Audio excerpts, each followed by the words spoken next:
একাধারে কবি ও গল্পকার কাজল শাহনেওয়াজ। ৮০ দশকে আত্মপ্রকাশ করা এই লেখকের রয়েছে একেবারেই আলাদা এক পৃথিবী। এই সপ্তাহে লেখকের ভুবনের আয়োজন কবি কাজল শাহনেওয়াজকে নিয়ে।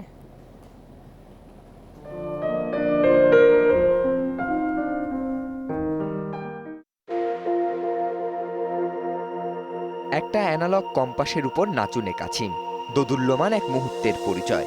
নিজের জগতে এমন অনেক মাত্রা রয়েছে তার। ভালোবাসেন প্রতিটি মুহূর্ত ধরে রাখতে নিজের পৃথিবীতে। তিনি কবি ও গদ্যকার কাজল শাহনেওয়াজ। যে একটা অ্যানালগ কম্পাস আর একটা নাচুনে একটা কাছিম, তো আসলে কিছুই না। আপনি জগৎটা তো আসলে একটা প্রত্যেক এটা বদলাতে বদলাতে বদলাতে তো জগৎ তৈরি হয়। জগৎকে শুধু একটা জায়গায় ধরে রাখতে হয়।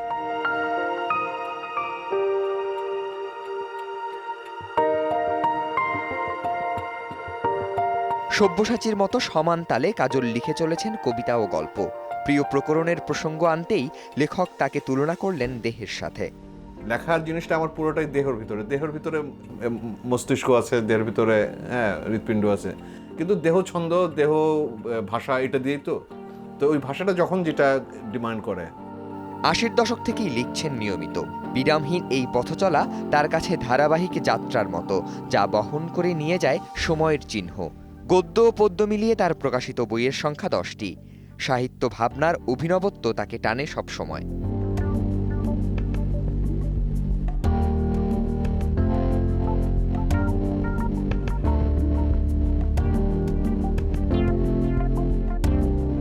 লেখার সাথে তো একটা ব্যক্তিগত ধারাবাহিক জার্নির ব্যাপার থাকে, কিন্তু আমি তারপরও টের পাই অ্যানালিটিক ইয়েতে, যদি একটা জায়গা দূর থেকে দেখি, আমি টের পাই যে আমি যে সময়টা পার হয়ে আসছি সেই সময়ের অনেক চিহ্ন এর ভিতর আছে। সাহিত্যে সবসময় ডুবে থাকা এই অবগাহন আনন্দের খোঁজে। আমি সারাক্ষণ আনন্দটাকে বের করি আর কি, কারণ আমার চারিদিকে এত দুঃখ। এই দুঃখের ভিতরে আমিও যদি দুঃখিত হয়ে যাই, তাহলে তো আর সাহিত্য করে হবে না।